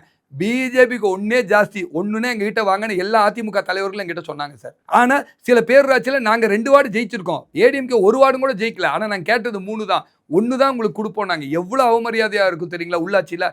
கடைசி நேரத்தில் போன தடவை அண்ணாமலை அண்ணன் டெல்லியிலலாம் பேசி மோடி அவர்களிடம் பேசி தனியாக கடைசி ஒரு வார காலத்துக்கு முன்னாடி தனியாக இருந்தார். அதே வந்து ஒரு மாதம் 2 மாதத்துக்கு முன்னாடி அந்த உள்ளாட்சி தேர்தலுக்கு அவர் தயாராகிருந்தாருன்னா, தனியாக நிற்கிறதுக்கு தயாராகிருந்தாருன்னா இன்னைக்கு மிகப்பெரிய வெற்றி உள்ளாட்சியில் எடுத்திருப்பார். நின்ன தொகுதியில் 11% வாக்கு, அவங்க ஒட்டு மொத்தமாக 5.5% வாக்கு பிஜேபி வாங்கியிருந்தாங்க. எவ்வளோ நாள் சார் அவங்க பின்னாடி போகிறது? இந்த கூட்டணிக்கு பாருங்கள், இந்த தடவை பாருங்கள், அவங்க கொடுத்த தொகுதி கம்மி. காங்கிரஸ் 28, நாங்கள் 27. அதுவும் கொடுத்த தொகுதி பிஜேபி வலுவாக இருக்கக்கூடிய பல தொகுதியில் அவங்க கொடுக்கவே இல்லை. பிஜேபிக்கும் பிரசன்ஸ் இல்லை. காலங்காலமாக அதிமுகவே ஜெயிக்காத தொகுதியில் கொடுக்குறாங்க. திருவண்ணாமலை எடுத்துக்கோ, திருச்செந்தூர் எடுத்துக்கோ, ராதாபுரம் எடுத்துக்கோ, இந்த மாதிரி பல்வேறு தொகுதிகள். அதிமுகவே ஜெயிக்க முடியாத தொகுதி, பேருக்கு இவ்வளோ சீட்டுன்னு ஒதுக்கு. எந்தெந்தெல்லாம் தொகுதி நம்ம ஜெயிக்கவே முடியாதோ அந்த தொகுதியெல்லாம் கொடுத்துரு. இந்த மாதிரி தான் கூட்டணி கொடுக்குறாங்க. மறுபடியும் நீங்கள் பாருங்கள், அடுத்த தேர்தலுக்கு இந்த மாதிரி சூழ்நிலை வரும். ஆனால் அண்ணாமலை என்ன அப்படி இல்லை. உள்ளாட்சி தேர்தலில் தனியாக நின்றார், சண்டை போட்டு தான் தனியாக நின்றார். எம்பி தேர்தலில் கூட்டணிலாம் சண்டை போட்டு தனியாக இருந்து வந்தார். அதே மாதிரி இந்த எம்எல்ஏ எலெக்ஷனுக்கும் அந்த மாதிரி வரும் நாங்கள் நினச்சோம். எங்களுக்கு பெரிய ஏமாற்றம் ஆயிடுச்சு. ஓகே, இது அப்படியே வீத லீடர்ஸ்க்கு அப்ளை பண்ணி கொஞ்சம் பார்க்கலாம். ஏன்னா இதே தொகுதிகளில் நீங்கள் சொல்லக்கூடிய டஃப்னு சொல்லக்கூடிய திருவண்ணாமலையாக இருக்கட்டும், இந்த மாதிரி நிறைய ஏரியாக்கள் இருக்குது. இந்த ஏரியாவை எப்படி வீத லீடர்ஸ் கையாள போகுது? ஸோ திரும்ப நம்ம நிற்கும் போது தனியாக நிற்க போகிறோன்றீங்க. இந்த இடத்துல எல்லாம் இன்னுமே டஃப்பாக தான் இருக்க போகுது. அப்போ அந்த இடத்துல எப்படி இதை அண்ணா நாங்கள் ஸ்ட்ராங்காக இருக்கிற தொகுதியிலனாச்சும் நாம நின்று ஜெயிக்கலாம்ல. ஸ்ட்ராங்காக இருக்க தொகுதியிலனாச்சும் நம்ம தலைவரை சிஎம்னு சொல்லி கொண்டு போகலாம்ல. எவ்வளோ நாளைக்கு எடப்பாடி அவர்களையும் உதயநிதி அவர்களையும் சிஎம்னு தூக்கிட்டு நாங்கள் போக முடியும்? வலுவாக இருக்குது, நாம் நின்ன வெற்றி பிரகாசமாக இருக்குது, தேசிய சிந்தனை நல்லா இருக்குது, மக்கள் வரவேற்பு இருக்குது. மாநில நலனும் தேசிய சிந்தனைக்கும் வரவேற்பு நல்லா இருக்கிற இடத்துல பல்வேறு இடத்துல அவங்கள நின்றுட்டு பிரசன்ஸே இல்லாத இடத்துல நம்ம போய் நிற்கிறதுக்கு 234 தொகுதியும் ஜெயிக்க முடியாது சார். கரெக்டு தானுங்க? 234 தொகுதியிலையும் வீத லீடர் ஜெயிக்கும்னு நம்ம சொல்ல. 150 தொகுதி ஜெயிக்கலாம்ல. நீங்கள் அந்த 84 தொகுதியோ 34 தொகுதியோ ஜெயிக்கவே முடியாத தொகுதியில் தான் நம்ம போய் நிற்க போகிறது இல்லை. ஜெயிக்கக்கூடிய மீது 150 இடம் இருக்குது. அந்த இடத்துல எல்லாம் வெற்றி பெறாமல் அந்த இடத்த எல்லாத்தையும் கொடுத்துக்கிட்டு தாரை வாத்துட்டு ஜெயிக்க முடியாத இடத்துல போய் நிற்கணும்னு ஏதாவது தளபதி இருக்கா சார்? அதனால நமக்கு ப்ரெசன்ஸ் இருக்கிற நிறைய இடத்துல நாம் சிஎம் கேண்டிடேட்டாக ப்ரொமோட் பண்ணுறோம். இன்றைக்கி தமிழ்நாடு லீடர் சென்ட்ரிக்காக போயிட்டுருக்கு. இன்றைக்கி நீங்கள் சொல்லுங்கள், தானாக ஏதோ ஒரு அரசியல் தலைவருக்கு கூட்டம் கூடும்னு நீங்கள் சொல்லுங்கள். தமிழ்நாட்டில் சினிமா பிரபலங்கள் கூடும், இன்றைக்கி இருக்க விஜய் அவர்களுக்கு கூடும். அதை தவிர எந்த அரசியல் தலைவர் வந்தாலும் நீங்கள் போய் வண்டியை நிறுத்தி 200, 300, 500 கொடுத்து தான் கூட்டத்துக்கு கூட்டிகிட்டு வர முடியும். எதுவுமே இல்லாமல் தானாக சினிமா பின்பலம் இல்லாமல் ஒரு தலைவனுக்கு தமிழ்நாட்டில் கூட்டம் கூடுறதுன்னா அது அண்ணாமலை ஒருவருக்கு மட்டும்தான். அதுக்கப்புறம் போட்டியே நீ எப்படி வரும்? ஒரு இடத்துக்கு நீங்கள் போய் பாருங்கள், நீங்கள் உதயநிதி அவர்கள் வருவதற்கு கூட்டத்தை கூடுங்க, பணம் கொடுத்து தான் கூட்டிகிட்டு வரும். அண்ணாமலை அவர்கள் கூட்டத்துக்கு பணம் கொடுத்து கூட்டிகிட்டு வர வேண்டாம், காத்து கொண்டிருக்காங்க மக்கள் வர்றதுக்கு. அதனால் நிச்சயமாக இனிமேட்டு போட்டி, அரசியல் போட்டி அண்ணாமலை வெர்சஸ் விஜய் தான் போக போகுது. வீத லீடர்ஸ் வைக்கக்கூடிய வாதத்திலே நம்ம வச்சுக்கலாம். அண்ணாமலை அவர்கள் வெர்சஸ் விஜய் அவர்கள் அப்படிங்கிறதா களம் இனிமேல் இருக்க போகுது. 2026க்கு பிறகு அப்படி தான் களம் இருக்க போகுது அப்படின்றீங்க. விஜயை வந்து ஒவ்வொரு வீட்டுக்கும் கொண்டு போய் சேர்க்க வேண்டிய தேவை அப்படிங்கிறது பெருசாக இல்லை. ஏன்னா ஆல்ரெடி எல்லா இடத்துலையுமே விஜய் வந்து ஒரு வெல் நோன் ஃபேஸ்.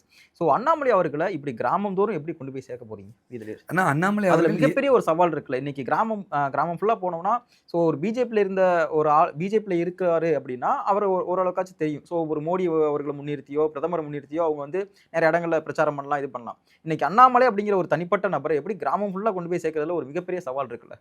ஆனா அண்ணாமலை அவர்கள இன்னைக்கு தமிழகத்தில எல்லாத்துக்கும் அவர தெரியும். படித்தவர்கள் எல்லாருமே அண்ணாமலையோட ஃபாலோவரா இன்னைக்கு இருந்துட்டு இருக்காங்க. நீங்க சமுதாயத்தில ரொம்ப மதிப்புமிக்க நெறைய நபர்கள் அண்ணாமலை அவர்கள ஃபாலோ பண்ணிட்டு இருக்காங்க. தமிழ்நாட்டில அண்ணாமலை தெரியாத இடம் எங்கேயாச்சும் இருக்குன்னு நீங்க சொன்னீங்கன்னா, அது ஒரு வியப்பா தான் இருக்கு. இன்னைக்கு நீங்க மெம்பர்ஷிப் எல்லாம் வந்து நாங்க டிரைவ் பார்க்குறோம். ஏதோ ஒரு பேக்கெட்ஸ்ல நடக்குது, ஒரு ஏரியால நடக்குது. சிட்டில மட்டும் தான் படிச்சவங்க இருக்கிறாங்க. அண்ணாமலைய பத்தி சோசியல் மீடியா யூஸ் பண்ணவங்க இருக்காங்க. அண்ணாமலைய பத்தி தெரியும்னு நீங்க சொன்னீங்கன்னா, நான் கிராமத்துக்கு போறேன். சிட்டியோட அதிக வரவேற்பு கிராமத்தில இருக்கு. அண்ணாமலைய வந்து படித்தவர்கள் இருக்காங்க. சிட்டி சென்ட்ரிக்கு சோசியல் மீடியா வச்சு அண்ணாமலை தெரியும்னா, நீங்க கிராமத்தில இருக்கு. கல்லூரி மாணவர்கள் மத்தியில இன்னைக்கு விவாதிக்கக்கூடிய பொருட்கள் விஜயும், அண்ணாமலையும் தான் இருக்காங்க. எல்லா குழந்தைங்களும் இன்னைக்கு படிக்கிற சூழ்நிலையில இருக்காங்க. அந்த குழந்தைங்கலாம் இன்னைக்கு யாரு சார் ஓட்டு போட வச்சா விஜய் அவர்களுக்கு? குழந்தைங்களும் அவங்களுடைய பள்ளி, கல்லூரி மாணவர்களும் தான் வீட்ல பேசி ஓட்டு போட வச்சாங்க. இன்னைக்கு எல்லா குழந்தைங்களும் நீங்க வந்து பள்ளி, கல்லூரி மாணவர்களுக்கு எல்லாத்துக்கும் அண்ணாமலைய தெரியும். அதனால அதெல்லாம் இன்னைக்கெல்லாம் ரொம்ப இல்ல. கஷ்டம் இந்த தான் சார். மாரியான விஷயங்கள், அதாவது ஒரு குட் கவர்னன்ஸ் பேசக்கூடிய ஒரு தலைவர், ஸோ ஒரு மக்கள் நலன் சார்ந்த விஷயங்கள், தமிழ்நாடு நலன் சார்ந்த ஒரு விஷயங்கள பேசக்கூடிய ஒரு லீடர மக்கள் இங்க தேர்ந்தெடுப்பாங்கன்னு நெனைக்கிறீங்களா? அப்படி தேர்ந்தெடுக்கணும்னு நெனச்சா, இன்னைக்கு சீமானுக்கான ஓட் சதவீதம் அப்படிங்கிறது இந்த தேர்தல்ல கண்டிப்பா இறங்கியிருக்காது. ஸோ அவருக்கு இன்னும் இன்கிரீஸ் தான் ஆயிருக்கும். ஸோ மக்கள் நலன் சார்ந்த விஷயங்களையோ, இல்ல இந்த மாரியான விஷயங்களோ பேசும்பொழுது ஒரு லீடர நோக்கி அந்த மாரியான ஓட்டுகள் விழும்னு நெனைக்கிறீங்களா? ஆனா, நீங்க இப்ப பார்த்தீங்கன்னா தெரியும். அந்த மாரி மக்களோட மனநிலை அந்த மாரி இல்ல. மக்கள் வந்து ஒரு மாற்றத்திற்கு காத்துக் கொண்டு இருக்கிறாங்க. இன்னும் அந்த பிரசன்ஸ் இருக்குன்னு இப்ப எங்களுக்கு உறுப்பினர் சேர்க்கையும் பொழுதோ, இந்த வந்து இவ்வளோ உறுப்பினர் ஆகும்போதோ வெட்ட வெளிச்சமாக தெரியுது. சீமான் அவர்களுக்கும் எங்களுக்கும் நெறைய வித்தியாசம் இருக்கு. சீமான் அவர்கள் மக்களுக்காக போராடி இருக்கார், சிறை சென்றிருக்கார். தொடர்ந்து மக்கள் களத்தில் இருந்து கொண்டிருக்கார், மறுக்கப்படல. பட் எங்கள் கொள்கைக்கும் அவருக்கும் நெறைய வித்தியாசங்கள் இருக்கும். அண்ணாமலை அண்ணன் அப்படி இல்ல. பொருளாதார வளர்ச்சி, நீங்க டெக்னாலஜி வளர்ச்சி, விவசாயம், சுற்றுச்சூழலும் பேலன்ஸ்டா கொண்டு போகக்கூடிய ஒரு தலைவர். நான் அந்த மாரி தான் போகணும்னு ஒரு எக்ஸ்ட்ரீமிஸ்ட் இல்ல. அண்ணாமலை அண்ணன் வந்து இன்னைக்கு இருக்கக்கூடிய அளவுல நானே பாருங்க வந்து இனி அடுத்தது செமிகண்டக்டர் தான் ரூல் ஆகும்ன்னு சொல்லி அவரு பல இடத்துல பேசுறத வச்சு தான் என் பையனையே காலேஜ்ல கொண்டு போய் சேர்த்துறேன். அவர் வந்து இது நீங்க செமிகண்டக்டர் பேசக்கூடிய இந்த பொருளாதார ரீதியான அரசியல், ஸோ இந்த எக்கனாமிக்கல் குரோத் இந்த மாரியான விஷயங்கள் வந்து கூடிய ஒரு எலைட் பீப்பிளுக்கு புரியும். ஸோ ஒரு கடைக்கோடியில இருக்கக்கூடிய ஒரு மக்களுக்கு இதெல்லாம் எப்படி தெரியும்? ஸோ இதெல்லாம் பேசினா அவங்களுக்கு புரியும்னு நினைக்கிறீங்களா? ஸோ இத மக்கள் எப்படி எடுத்துப்பாங்க? ஆனா, ஏத்துப்பாங்கன்னு இப்ப நினைக்கிறீங்களா? நீங்க மக்கள் வந்து இங்க இருக்கக்கூடிய மக்கள் வந்து பேலன்ஸ்டான ஒரு வளர்ச்சி. டெக்னாலஜி வரணும், பொருளாதார வளர்ச்சி வரணும், வேலைவாய்ப்புகள் உள்ள கொண்டு வரணும், பேலன்ஸ்டா விவசாயமும் வளரணும். அண்ணாமலை அண்ணன் வந்து இன்னைக்கு வந்து சொல்லக்கூடிய ஒரு தலைவர் இல்ல. நீங்க வி த லீடர்ஸ் வச்சு ஏற்கனவே வந்து இயற்கை விவசாயத்தை நடைமுறைப்படுத்திட்டு இருக்காரு. நெறைய இயற்கை விவசாயத்துக்கு நெறைய பேத்துக்கு ட்ரெய்னிங் குடுத்துட்டு இருக்காரு. இயற்கை விவசாய ஃபார்ம்ஸும், வி த லீடர்ஸும், ஐஐடியும் சென்னையில இருக்க ஐஐடி எம்ஓயு போட்டு இயற்கை விவசாயத்த டெவலப்மெண்ட் பண்றதுக்கும் ட்ரெய்னிங் சென்டர்ஸும் நெறைய இடத்துல வச்சிருக்காங்க. நீங்க பார்த்தீங்கன்னா, அந்த மாரி இருக்கு. இளைஞர்களுக்கு வேலை வாய்ப்பு வந்து கிடைக்காத இளைஞர்களுக்கு பொருளாதாரத்தில முன்னேறணும்னு நெறைய ஸ்கில் ட்ரெய்னிங் சொல்லிக் குடுத்துட்டு இருக்காங்க. நீங்க அந்த வி த லீடர்ஸ்ல பார்த்தீங்கன்னாவே தெரியும். நாங்க மீன் குடுக்குறது எங்க வேலை இல்ல. மீன் பிடிக்க சொல்லிக் குடுக்குறது தான் எங்க வேலைன்றாரு. அது மாரி அவர் பார்த்தீங்கன்னா, பொருளாதாரத்தில ஸ்கில் டெவலப்மெண்ட் சொல்லிட்டு இருக்காரு. அவரோட சிந்தனையே என்ன இருக்குன்னா, போதை வந்து இன்னைக்கு ஒரு அரசாங்கம், ஒரு முதலமைச்சர்லாம் ஒழிக்க முடியாது. இது வந்து நீங்க போதைய ஒழிக்கணும்னா, நாம வந்து மக்கள் மனச மாற்றணும். நெறைய ரீஹபிலிடேஷன் சென்டர் எல்லா இடத்துலயும் அவர் நெறைய இதுக்கு முன்னாடி பேசுற எல்லா இடத்துலயும் பாருங்க, நான் எடுத்தோனே போதைய ஒரே நாள்ல ஒழிக்க முடியாது. அது பெரிய டாஸ்க். நான் எல்லா டாஸ்மார்க்கையும் மூடுவேன். 717 கடைய மூடுவேன்னு சொல்லிட்டு இன்னும் பட்டியல் குடுக்காம இருக்கிறது அந்த மாரிலாம் இல்ல. அவர் என்ன சொல்றாரு, it is a tough task. நாங்க படிப்படியா குறைப்போம். குறைக்க ரீஹபிலிடேஷன் சென்டர கொண்டு வருவோம். ஆல்டர்னேட்டிவா நீங்க வந்துட்டு ரசாயன மதுபானத்த கொண்டு வரத விட இயற்கை மதுபானத்தையும் கொண்டு வரணும். இந்த மாரியெல்லாம் சொல்லக்கூடிய ஒரு தலைவர். ஏற்கனவே அத செய்து காட்டிட்டு இருக்காரு. மக்கள் மனச பேசி சார் சேஞ்ச் வந்து ஒருத்தனுடைய மனதிலிருந்து மாறணும். இன்னைக்கு இருக்கக்கூடிய சிஎம் அவங்க வந்துட்டு, நீங்க வந்து பேசுறதே இல்ல மக்கள்கிட்ட. நீங்க நரேந்திர மோடி அவர்கள் கூட பாருங்க, அ எல்லாரும் வாலண்டியரா சரண்டர் பண்ணுங்க. உங்க சிலிண்டர்லாம் நீங்க சரண்டர் பணக்காரங்கலாம் சிலிண்டர் கிடைக்கிற மானியத்தைலாம் சரண்டர் பண்ணுங்கன்னாங்க. நான்லாம் போய் சரண்டர் பண்ணேன். கரெக்ட் தானே சார்? நீங்க வந்து தேவையில்லாம டீசல், பெட்ரோல் யூஸ் பண்ணாதீங்கன்றாங்க. அது வந்து மக்கள் கிட்ட மாற்றத்தை ஏற்படுத்தணும்னு நினைக்கக்கூடிய தலைவர். அப்படிதான் இருக்கு. அண்ணாமலை அண்ணா அவர்கள் வந்தோனே, ஒரு முதலமைச்சர் நினைச்சா மாற்ற முடியும் அப்படின்னு இல்ல. மக்கள் கிட்ட ஹார்ட் டச்சிங்கா போதைய நம்ம என்கரேஜ் பண்ணக்கூடாது. போதைக்கு அடிமை ஆகக்கூடாது. அப்படின்ற விஷயத்த பேசணும். இயற்கை விவசாயத்தை முன்னெடுத்து பேசணும். விவசாய குழுக்களை ஆரம்பித்து அந்த வேல்யூ அடிஷனா பண்றதுக்கான முயற்சி எடுக்கணும். இப்பல்லாம் ஆட்சி மாற்றம் ஆச்சு. பட் இந்த மாரி ஒண்ணு ஆக்கப்பூர்வமான முயற்சியே எங்கேயுமே வரல. நம்ம பேசிட்டு இருக்கிறது பூரா அந்த ரூ. 10 பாட்டில பத்தி தான் பேசுறோமே தவிர, விவசாயிகளுக்கு நம்ம என்ன முன்னெடுக்கிறோம்? விவசாயிகளோட நீர் மேலாண்மையில என்ன முன்னெடுக்கிறோம்? ஒண்ணுமே முன்னெடுக்கல. காமராஜர் விட்டு சென்றதுக்கு அப்புறம் அத கன்டின்யூ பண்றது கூட இல்ல. ஆனமலையார் நல்லாறு திட்டத்த இன்னும் பேசிக்கிட்டே இருக்கோம். ரொம்ப வருஷமா பேசிக்கிட்டு இருக்கோம். அந்த மாரி பல்வேறு பிரச்சனைகள் இருக்கு. நீர் மேலாண்மையை முன்னெடுக்கிறதில்ல, விவசாயிகளுக்கு இயற்கை விவசாயத்த முன்னெடுக்கிறதில்ல. நம்ம வந்து தமிழ்நாட்டில இருந்து விவசாய குழுக்கள் மூலியமா வேல்யூ அடிஷன முன்னெடுக்கிறதில்ல. ரீஹபிலிடேஷன கொண்டு வரதில்ல. ஒரு தலைவர் வந்து மது போதைக்கு எதிராக உட்காந்து பேசுறது இல்லை. அந்த மாதிரியான தலைவர் தமிழ்நாட்டுக்கு வேணும். இன்னைக்கு வந்து நீங்கள் பேசாமல் செக்ரட்டரியேட்டில் உட்காந்துட்டு ஆட்சி செய்கிறது இல்லைங்க. மக்கள் கூட மனதோடு மனமாக பேசணும். மக்கள் மனசில் மாற்றத்தை ஏற்படுத்தணும். அதான் அண்ணாமலை அவர்கள் சொல்கிறார், மாற்றம் நம்மக்கிட்ட ஏறணும், நாம் எல்லாம் மாறணுன்றார். அவர் சொல்கிறார் அது மூலியமாக தான் மாற்றணும். அது வந்து ஊராட்சியிலேருந்து கிராமத்துலேருந்து மாறணும். முதல்ல மக்களை மாற்றக்கூடிய இதே யாரும் பண்ணல. வேஸ்ட் மேனேஜ்மெண்ட் பாருங்கள். வேஸ்ட் மேனேஜ்மெண்ட் இன்னைக்கு ஒரு இந்தியாவுக்கே பெரிய த்ரெட்டாக இருக்குது, தமிழ்நாட்டுக்கே த்ரெட்டாக இருக்குது. அதை மக்கள்கிட்ட யாரும் பேசி வேஸ்ட்டை வந்து இப்படி தான் கையாளணும் அப்படின்னு சொல்கிறதுக்கு கூட ஒரு ஆட்சியாளர் இல்லை. ஆட்சியாளருக்கு இந்த பங்கெல்லாம் இருக்குது. மக்களை மாற்றுவதற்கான வேலையும் ஆட்சியாளருக்கு அது யாரும் செய்யறதில்லை. நிச்சயமாக அது செய்யக்கூடிய ஒரே தலைவராக அண்ணாமலை அவர்கள் தான் இருப்பார். ஓகே. அண்ணாமலை அவர்கள் ஜூன் 5ஆம் தேதி அந்த சமூக ஊடகங்களில் பேசும்பொழுது என்ன குறிப்பிட்டாருன்னா, என்னுடைய கருத்துக்கும் தேசிய தலைமையுடைய கருத்துக்கும் நிறைய முரண்பாடுகள் இருந்தது.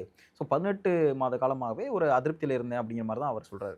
நீங்களுமே ஒரு நேர்காணலில் பேசும்போது அதை குறிப்பிட்டிருந்தீங்க. அப்படி என்ன அதிருப்தி? அவருடைய எல்லா கருத்துக்களையும் தேசிய தலைமை கருத்தில் தான் எடுத்துக்கிட்டாங்க அப்படின்னு என்னுடைய பார்வை இருக்குது. சீட் விவகாரம் பேசிக்கிட்டு இருக்கும்போது பியூஷ் கோயல் அவர்கள் இங்கே வராரு. பாண்டிச்சேரியில் அப்போது அண்ணாமலை அவர்கள் இருக்கார். ஸோ அண்ணாமலை அவர்களையும் சேர்த்து இங்கே வர சொல்லி அதுக்கப்புறம் தான் இந்த எந்தெந்த தொகுதி என்னென்ன விஷயங்கள் அப்படிங்கிறது எல்லாமே முடிவு செய்யப்படுது. ஸோ அப்போ இந்த மாதிரியான விஷயங்களுமே அண்ணாமலை அவர்களுக்கான முக்கியத்துவம் கொடுக்கப்பட்டு தான் இருந்தது தொடர்ச்சியாக. அண்ணா உங்ககிட்ட சொல்லணும்னா என்ன சொல்கிறதுனா, அண்ணாமலை தலைவர்லேருந்து எடுக்க வேணான்னு சொல்லியிருப்பாங்க. கருத்து வேறுபாடு அவங்க எடுத்துட்டாங்க. தலைவர்லேருந்து எடுத்ததுக்கப்புறம் தமிழ்நாட்டுடைய முகமாக அண்ணாமலையை வைத்திருந்தால் இன்னும் கட்சி வந்து இன்னும் ஆக்கப்பூர்வமாக இருக்கும். அந்த வாய்ப்பு இல்லை. கூட்டணி திராவிட கட்சிகள் கூட போக வேண்டாம், அவங்கள தூக்கி நம்ம சுமக்க வேணாம்னு சொல்கிறோம். அவங்க அதை ஏற்றுக்காமல் அவங்க கூட தான் கூட்டணி போகிறாங்க. தொகுதி பங்கீடு நீங்கள் ஏதோ அண்ணாமலை என்ன வைத்து தான் தொகுதி பங்கீடு தொகுதி பங்கீடுன்னு சொல்லலை. தொகுதிகள் முடிவு 27 தொகுதின்னு டெல்லியில் முடிவு பண்ணிக்கிறாங்க. எந்தெந்த தொகுதி அப்படின்ற பேச்சுவார்த்தை இங்கே இருக்கக்கூடிய தலைவர்கள் பேசுகிறாங்க. ஒரு நாள் அண்ணாமலை அண்ணனை இன்னைக்கு நைட்டு பேசக்கூடிய கூப்பிட்றாங்க. ஏங்க இதுக்கு முன்னாடியே வானதிக்கு நேற்று ஒரு பேட்டியில் சொல்லிட்டாங்க. என்ன சொல்லிட்டாங்க? டெல்லியில் போய் டிடிவி தினகரன் அவர்கள் 11 தொகுதியை வாங்கிட்டு வந்துட்டார். பாமகவும் அங்கே போய் வாங்கிட்டு வந்துட்டாங்க. ஏடிஎம்கே நாங்கள் நின்று எம்எல்ஏவா ஜெயிச்ச தொகுதி எதையும் கொடுக்க மாட்டேன்னு சொல்லிட்டாங்க. ஏடிஎம்கே ஜெயிச்ச தொகுதி எதுவும் ஏடிஎம்கே சிட்டிங் எம்எல்ஏ இருக்கிறது எதையும் கொடுக்க மாட்டாங்க. அவங்க ஏடிஎம்கே தோத்த தொகுதியில் நல்ல தொகுதியை பாமக செலக்ட் பண்ணி வாங்கிட்டு வந்துட்டாங்க. அதுக்கப்புறம் இருக்கிற நல்ல தொகுதியும் டிவிகே செலக்ட் பண்ணி வாங்கிட்டு வந்தாங்க. மீதி இருக்கக்கூடிய தொகுதியில் என்ன தொகுதி அண்ணாமலை என்ன வந்து செலக்ட் பண்ண முடியும்? அங்கேருந்து இங்கே வந்து பார்த்துட்டு இந்த பேப்பரையெல்லாம் பார்த்துட்டு விட்டுட்டு கிளம்பி போயிட்டார். இதில் என்னத்தை செலக்ட் பண்ண முடியும்? அதே நேர்காணலில் வானதி சீனிவாசன் அவர்கள் குறிப்பிட்டாரு, நானாக இருக்கட்டும், அண்ணாமலை அவர்களாக இருக்கட்டும், பொன்னார் அவர்களாக இருக்கட்டும், 3 பேருமே உட்காந்து பேசும்போது உங்களுக்கு இந்த தொகுதி வேணுமா அப்படிங்கிறத ஃபர்ஸ்ட் ஒரு ரவுண்ட்லேயே நம்ம கேட்டோம். திரும்பவும் ஒரு முறை கேட்கப்பட்டுச்சு. நீங்கள் சொல்கிறீங்களா, தமிழ்நாட்டில் பிஜேபி தான் பெரிய கட்சி. நீங்கள் வந்து அவங்க சிட்டிங் எம்எல்ஏ 60 தொகுதியை விட்டுட்டு மீதி தொகுதி எடுக்கணும்னு சொல்லியிருந்தாங்க கூட ஃபஸ்ட்டு சாய்ஸாக யார் எடுக்கணும்? பிஜேபி எடுத்துருக்கணும். அப்புறம் அந்த ஃபஸ்ட்டு சாய்ஸை பாமக கொடுத்துட்றாங்க, செகண்ட் சாய்ஸை டிடிவி கொடுத்துட்றாங்க. அதுக்கப்புறம் ஏற்கனவே நல்ல தொகுதிகளை ஏடிஎம்கே வச்சுக்கிறாங்க. மீதி என்ன தொகுதி சார் இருக்கும் எடுக்கிறதுக்கு? அப்போ இங்க தமிழக பாஜக எடுக்கிற தொகுதி என்ன இருக்கும்? ஒரு தொகுதி இல்லை. அவங்க ஏற்கனவே தோத்த தொகுதியிலேயே நல்லா இருக்கிற தொகுதி பாமகக்கும் டிடிவி அவர்களும் எடுத்ததுக்கு அப்புறம் மீதி இருக்கிறது சிதைந்து கிடைக்கிறது அங்கங்கே இருக்கிற தொகுதியை நம்ம எடுத்துட்டு வர வேண்டியதான். எல்லா தொகுதியும் அவங்க 3 கட்சிகளும் எடுத்து முடித்ததுக்கு அப்புறம் மீதிக்கு இருந்த தொகுதியை நம்ம எடுத்துட்டு அதை எடுத்துட்டு வந்ததுன்னு சொன்னா கூட நல்லா இருக்காது. அந்த தமிழக பாஜக வந்து அதிமுக என்ன கொடுத்துச்சோ அதை அப்படியே ஏத்துக்கிட்டாங்க. அதிமுக கொடுத்தது இல்லை சார். அதிமுக அவர்கள் எடுத்து முடித்த பிறகு மீதி இருக்கிறத பாமக அவர்கள் எடுத்து முடித்த பிறகு அதுக்கு மீதி இருக்கிறது டிடிவி அவர்கள் எடுத்து முடித்தது போகுது. மிச்சம் இருந்த தொகுதியை எடுத்துட்டு வந்திருக்கோம். இந்த டிசிஷன் அதுல ஒரு 3-4 தொகுதிகள் நல்ல தொகுதிகளாக. இந்த டிசிஷன் எடுக்கிற இடத்துல இங்க தமிழக பாஜகவுடைய தலைவர் இருக்கக்கூடிய நயனா நாகேந்திரன் அவர்கள் இருக்காங்கன்னு நினைக்கிறீங்களா? ஏன்னா தேசிய தலைமை தானே. ஆனா இதை பேசணும்ல, நான் அதை தான் முன்னாடி இருந்தே சொல்லிட்டு இருக்கேன். தேசிய தலைமை எது சொன்னாலும் சரின்னு சொல்லி கொண்டு போகக்கூடிய தலைவர்கள் தான் தமிழ்நாட்டில் இருந்தாங்க. தேசிய தலைவர்கள் சொல்வதில் முரண்பாடு இருக்கிறது, தமிழ்நாட்டுக்கு ஏற்றதாக இல்லாமல் இருக்கிறதெல்லாம் போய் நேரடியாக சொல்கிறதுக்கே யாரும் இல்லை. சரிங்க எல்லாம் கரெக்டுங்க, ஜெயிச்சிடலாங்க, சூப்பராக இருக்குதுங்க, பயங்கரமாக இருக்குது, சூப்பராக இருக்குது, ஃபஸ்ட் கிளாஸாக இருக்குது, ஜெயிச்சிடலாங்க, என்ன சொன்னாலும் சரின்ட்டு வர்றாரு. இதே போயிருந்திருந்தாருன்னா அண்ணாமலை அவர்கள் இருந்திருந்தாருன்னா அண்ணாமலை என்ன சொல்லியிருப்பார்? ஏன் அந்த 61 தொகுதிகளை அவங்களுக்கு கொடுக்கணும்? அந்த தொகுதியெல்லாம் நம்ம பாராளுமன்ற தேர்தலில் நிறையா ஓட்டு வாங்கியிருந்தோம். நம்ம ஒரு 27 தொகுதி வாங்குறோம்னா 13 தொகுதியை நாம் செலக்ட் பண்ணணும், 13 தொகுதி அவங்க கொடுத்துக்கலாம். 27 தொகுதி அவங்க கொடுக்கறதுனா இது ஒன் சைடு கேமாக இருக்குல்ல. நம்ம கூட்டணி பேச்சு வருத்தும் போது என்ன சார் பண்ணும்? ஒரு 27 தொகுதி எடுக்கிறோமா, பாதி தொகுதி நாங்கள் கொடுக்குறோம். ஒரு லிஸ்ட்டு நாங்கள் கொடுக்குற லிஸ்ட்லேருந்து பாதி தொகுதி கொடுங்க, நீங்கள் ஒரு லிஸ்ட்டை கொடுங்க, அதுலேருந்து பாதி தொகுதி எடுக்கிறோன்னு சொன்னால் பரவாயில்ல. 27 தொகுதியும் அவங்க கொடுக்குற லிஸ்ட்லேருந்து எடுத்துகிட்டு வந்தால் எப்படி இருக்கும்? என்ன சொல்றீங்க? எல்லாம் கத்தியோட சண்டை போடும்போது வெறுங்கையில போய் சண்டை போடுற மாரி இருக்கும். இந்த தடவ நம்மளுடைய தொண்டர்களுடைய நிலைமையெல்லாம். ஓகே. அதே அந்த சமூக ஊடகத்தில பேசும்பொழுது, நாங்க பாராளுமன்ற தேர்தலையும் சந்திப்போம். இப்போ வரக்கூடிய லோக்கல் பாடி எலக்ஷனையும் சந்திப்போம் அப்படிங்கிற மாரி தான் பேசியிருந்தாரு. வரக்கூடிய எலக்ஷன்ல நாங்க தேர்தல சந்திக்கிறதுக்கான வாய்ப்புகள் நெறைய இருக்கு அப்படிங்கிற மாரி. பாராளுமன்ற தேர்தல சந்திக்கிறாங்க அப்படின்னா, இங்க திமுகவுக்கோ இப்ப தாவேகாவுக்கோ ஆப்வியஸா காங்கிரஸ் கூட்டணியில இருக்காங்க. ராகுல் காந்திய ஒரு பிரதமர் ஃபேஸா நிறுத்தி சந்திக்க போறாங்க. திமுக, அதிமுகவுக்கு அதோடைய கட்டமைப்புகள்ல ஆல்ரெடி ஒரு ஒரு குறிப்பிட்ட சதவீதமான வாக்குகள் இருக்கு. இங்க நம்ம யார முன்னிறுத்தி தேர்தல சந்திக்க போறோம் அப்படிங்கிற ஒரு கேள்வி இருக்குல்ல. பாராளுமன்ற தேர்தல சந்திக்க போறோம் அப்படின்னா, நமக்கு ஒரு பிஎம் கேண்டிடேட் இருக்கணும். ஸோ யார முன்னிறுத்தி சந்திக்க போறோம்? நமக்கு இங்க என்ன மாரியான ஒரு கட்டமைப்புகள் இருக்கு அப்படிங்கிற ஒரு கேள்வி எழும்ல. ஆனா, ஸோ எப்படி இப்ப வீதியில எங்களுக்கு சந்திக்க போறாங்க அத? இப்ப எங்களுக்கு மிகப்பெரிய நம்பிக்கை இருக்கு. இப்ப நாங்க மக்கள் வந்து எங்கள முன்னிறுத்துறாங்க. மக்கள் கூட நாங்க கூட்டணியா இருக்கோம். மக்கள் வந்து எங்கள விரும்புறாங்க. ஒரு காலத்துல காமராஜர் அவர்கள் தமிழகத்துல ஒரு மிகப்பெரிய ஜாம்பவானாக, அகில இந்தியில ஒரு மிகப்பெரிய ஜாம்பவானாக இருந்தார். தமிழ்நாட்டிலிருந்து. அந்த காமராஜரோட 2.0 வெர்ஷனா தான் அண்ணாமலை அவர்கள் வந்திருக்காரு. அதுக்கப்புறம் காலகட்டத்தில கூட ஜி.கே. மூப்பனார் இங்கிருந்து மிகப்பெரிய ஆல் இண்டியா லீடரா எமர்ஜ் ஆயி வந்தாரு மூப்பனார் அவர்கள். அதைப்போல அண்ணாமலை அண்ணா அவர்கள் மிகப்பெரிய ஆல் இண்டியா லீடராக தமிழகத்தில தமிழ்நாட்டில இருந்துட்டு தமிழகத்தோடைய சிஎம் ஆகவும், ஆல் இண்டியால மிகப்பெரிய லீடராகவும் அடுத்ததாக அண்ணாமலை அண்ணன் அவர்கள் தான் வரப்போறார். ஓகே.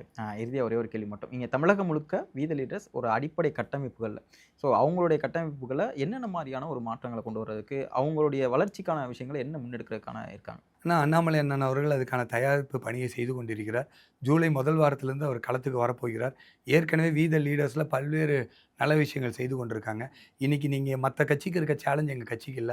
நெறைய கட்சியில சேர்றவங்களெல்லாம் பார்க்குறோம். ஆனா எங்களுக்கு எந்த பொறுப்பும் வேண்டாண்ணா. நாங்க வாலண்டியரா அண்ணாமலை அண்ணன பேக்கப் பண்ணி சர்வீஸ் பண்ணணும்னு சொல்லக்கூடிய நபர்கள் நெறைய வராங்க. இது பயங்கர ஆச்சரியமாக இருக்கு. மீதி நெறைய பேத்துக்கிட்ட நம்ம பேசும்போது, "அண்ணா நம்ம ஜெயிச்சுருவோம். நீங்க வாங்க" அப்படின்னு சொல்லி கேட்குறோம். "நீங்க வரீங்க. நீங்கலாம் வர்றது ரொம்ப சந்தோஷம். நம்ம நிச்சயமா ஜெயிச்சுருவோம்" அப்படின்னு சொன்னா, வரவங்க சொல்றாங்க, "ஆனா ஜெயிக்கிறது, அந்த பதவிக்கு வர்றது அத மட்டும் நெனச்சு வரலண்ணா.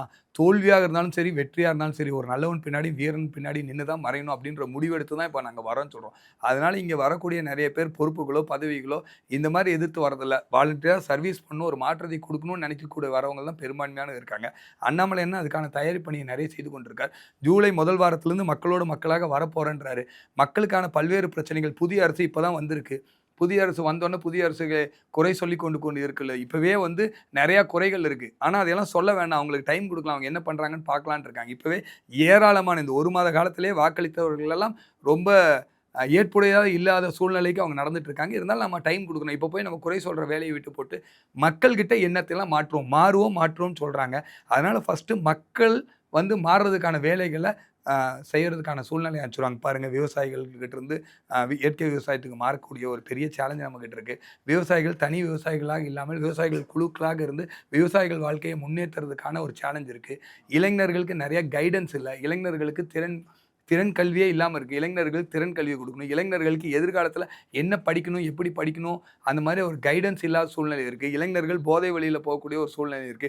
இன்னைக்கு சின்ன குழந்தைகள்லாம் மொபைல்ல அடிக்ட் ஆகக்கூடிய நம்ம சூழ்நிலைய பார்த்துட்டு இருக்கோம். அதனால நெறைய சேலஞ்சஸ் சமுதாயத்தை மாற்றக்கூடிய சேலஞ்சஸ் அரசாக இல்லாமல் சமுதாயத்தில தனி மனிதர்களா மாறக்கூடிய சேலஞ்சஸ் நெறையா இருக்கு. அதை ஜூலை முதல் வாரத்திலிருந்து அண்ணன் களத்தில இறங்கி அந்த வேலைய செய்வார்ண்ணா. ஓகே. உங்களுடைய பிஸி ஸ்கெடியூல்ல இவ்வளோ நேரம் எங்களுக்கான நேரங்கள ஒதுக்கி நெறைய விஷயங்கள பகிர்ந்துக்கிட்டீங்க. ரொம்ப நன்றி சார். நன்றிண்ணா.